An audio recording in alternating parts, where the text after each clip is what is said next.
वैदिक पर्सपेक्टिव के इस YouTube चैनल को सब्सक्राइब करें, वीडियो को लाइक व शेयर करें। ओम अयम ऊते समतसी कपोत इव गर्भधिम वचस्तच्चिन्न होहसे। यही तुम्हारे लिए है, भली भांति प्राप्त होते हो।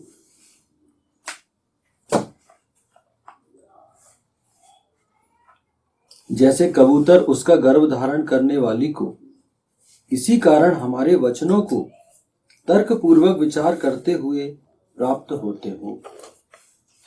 ये ऋग्वेद के प्रथम मंडल के 30वें सूक्त का चौथा मंत्र लिया जा रहा है। ये उनके पिता है, ये उनकी माता है, और जीवन भर उनका नाम उनके साथ चलता है। तो यहां कहा गया है कि वो पति पत्नी, वो युगल, वो जब संतान को जन्म दे रहे हैं तो वो ये ध्यान रखें कि वो जो संतान है उसकी उचित शिक्षा हो, उचित संस्कार हो, उसका प्रबंध वो करे, ताकि उन्हें आगे जब वो बड़े हों, वो समाज में जाए तो उन्हें समाज में आदर सम्मान मिले और उन्हें आगे बढ़ने के लिए उचित मार्गदर्शन मिले, मार्ग मिले। ये यहां पर तात्पर्य है पुरुष को, कि वो ऐसी औरत को प्राप्त हो जो उसका गर्भ धारण करने वाली, मतलब उसकी संतानों को जन्म देने वाली है।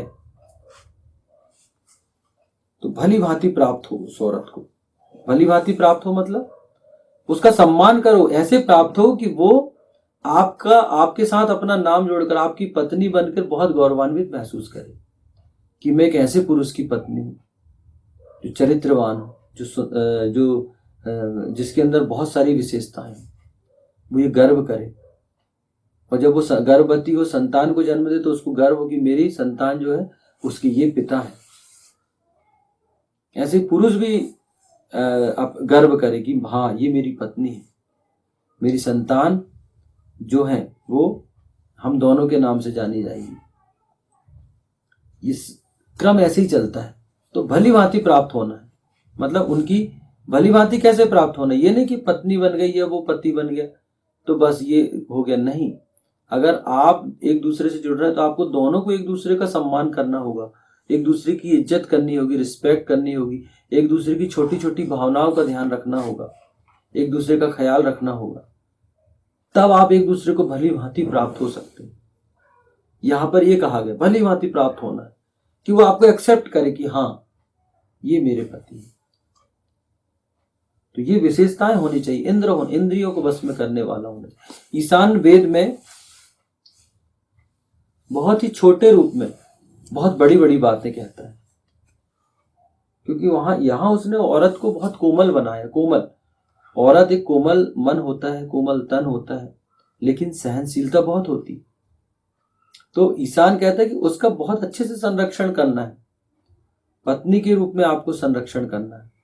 क्योंकि जब आप विवाह करके उसको लाएंगे तो वो आपकी पत्नी बनेगी, फिर आपकी संतानों को वो जन्म देगी, फिर वो मां बन जाएगी। और जब आपकी पहले वो पत्नी बनती है, उसके बाद उसके रिश्ते शुरू होते हैं आपसे संबंधित लोग से, क्योंकि पहला रिश्ता तो पत्नी का ही होता ना। जब आप पत्नी का दर्जा देते हैं उसको, तब वो फिर आपके पिता की बहू बनेगी, आपके भाई की भाभी बनेगी, आपकी बहन की भाभी बनेगी, आपकी भतीजों की, भांजों की, मामी, चाची, ये रिश्ते उसको मिलते जाते हैं।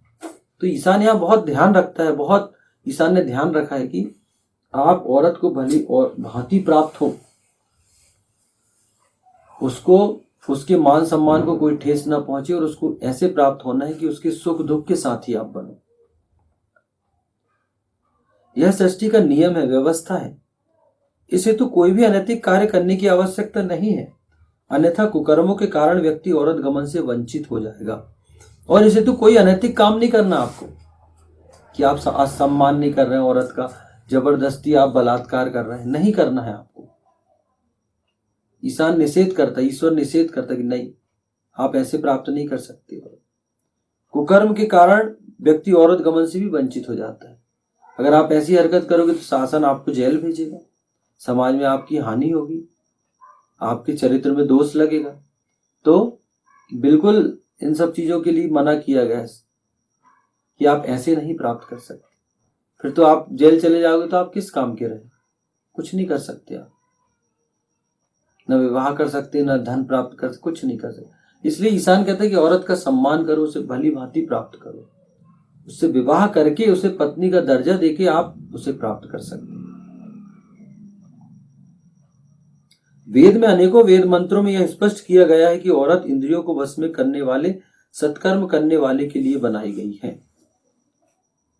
अग्न्या इंद्राय भागम, हिंसा न की जाने योग्य औरत इंद्र का भाग है। यजुर्वेद अध्याय 1 मंत्र 1, अग्न्या इंद्राय भागम। स्पष्ट किया गया वेद में बार बार कि जो औरत है वो इंद्रियों को वश में करने वाले और सत्कर्म करने वाले के लिए है। उसका विवाह हमेशा जिसकी इंद्रिया वश में और जो सत्कर्म करने वाला उसी से होना चाहिए, क्योंकि वही उसे समाज में उचित सम्मान देगा, उसके मान सम्मान की रक्षा करेगा, उसे अच्छी संतानों की माता बनने का सौभाग्य प्रदान करेगा, उसे एक अच्छी पत्नी बनने के लिए उसके लिए मार्ग खोलेगा। और ईशान स्पष्ट करता है कि अग्न्या इंद्राय भागम, औरत पर कभी औरत हिंसा की जाने योग्य नहीं, उसके साथ आप मारपीट नहीं कर सकते, जोर जबरदस्ती नहीं करते। बहुत अच्छे से कड़े शब्दों में ईश्वर यहाँ पर इन चीजों की निंदा करता है कि औरत का सम्मान बहुत अधिक आवश्यक है, उसके मान सम्मान का बहुत ध्यान रखा गया है। ईशान ने उस औरत के मान सम्मान को बहुत अधिक महत्व दिया है कि उसके मान सम्मान को चोट नहीं पहुंचने चाहिए। ये बर्दाश्त ही नहीं करता ईशान, ईश्वर सृष्टि ये बर्दाश्त नहीं कर सकती कि आप किसी औरत को बेइज्जत करें, उसका सम्मान न करें। स्पष्ट का अग्न्या इंद्राय भागम, वेद मंत्र है, निर्देश है, ये आदेश है। और इंद्रियों को वश में करने वाले, सत्कर्म करने वाले क्यों प्राप्त हो? क्योंकि वही उसका जीवन बना सकते हैं। तो हम आज भी देखते हैं समाज में कोई भी किसी के यहाँ कोई लड़के का रिश्ता आएगा तो लड़की के जो माता पिता हैं उससे संबंधित लोगों पूरी छानबीन करते हैं कि लड़का क्या करता है और नौकरी करता है कि नहीं, क्या है उसका आय का साधन, क्या है, शराब तो नहीं पीता, जुआ तो नहीं खेलता, कोई नशा तो नहीं करता, कोई गलत काम तो नहीं करता। जब वो पूरा पता लगा लेते हैं उसके बाद ही वो अपनी कन्या का विवाह करते हैं। तो वो तो नॉर्मल भी लोग पालन करते ही हैं उसका, लेकिन यहाँ ईशान ने बताया कि आपको ऐसा करके भी आपको पुण्य की प्राप्ति हो। तो यहाँ हम देखते हैं कि समाज में भी जो विवाह होते हैं, जो और लड़कियों के विवाह होते हैं, जो माता पिता विवाह करते हैं, उनसे लड़की से संबंधित जो रिश्तेदार है वो किसी लड़के को चुनते हैं, वर को चुनते हैं, तो पूरा ध्यान रखते हैं और ये इन्हीं विशेषताओं का ध्यान रखते हैं। किसी दुष्ट को आप देखेंगे, किसी दुष्ट का चयन नहीं करता कोई अपनी बेटी के विवाह के लिए, कोई अपनी बहन के विवाह के लिए किसी दुष्ट का चयन नहीं करता कि मेरी बहन या मेरी बेटी का दुष्ट से विवाह नहीं। क्यों? क्योंकि ईशान तो इसका निषेध करता ही है, लोग भी इसका निषेध करते हैं। ये परंपराओं के रूप में हमारे यहाँ बहुत सारी चीजें विद्यमान हैं।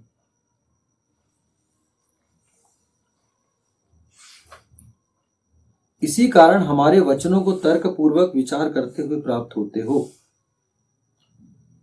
तत्चित, इसी कारण न वचन, हमारे वचनों को ओह से तर्क पूर्वक विचार करते हुए प्राप्त होते हो। पुरुष औरत एक दूसरे के लिए ही बनाए गए हैं, इसमें अधिक विचलित होने, अनियंत्रित होने और जोर जबरदस्ती करने की कोई आवश्यकता ही नहीं। पुरुष औरत जो है वो एक दूसरे के पूरक हैं, एक दूसरे के लिए ही उनका निर्माण हुआ है। ईशान ने पुरुष को बनाया तो औरत को बनाया, उसका जोड़ा बन के आया कि दोनों मिलकर ही सृष्टि को आगे बढ़ाएंगे, एक दूसरे के पूरक हैं। क्योंकि अगर वो ये मिलन का क्रम थमेगा तो सृष्टि थम जाएगी। इसलिए ईशान ने औरत और पुरुष और औरत को ऐसे ही बनाया कि आप दोनों एक दूसरे के पूरक हैं। इसमें विचलित होने की आवश्यकता नहीं है कि यार हमको तो विवाह करना है, हमारा विवाह ही नहीं हो रहा, या हमें ये अधिकार नहीं मिल रहा। नहीं, आप अपनी योग्यताएं बढ़ाइए, अनियंत्रित होने की आवश्यकता नहीं है। और जोर जबरदस्ती को ईशान बिल्कुल मना करता है, निषेध करता है। वो कहता है कि नहीं, रिश्तों में कहीं पर आपको जबरदस्ती नहीं करना, दोनों के रिश्ते ऐसे होने चाहिए दोनों को एक्सेप्ट हो।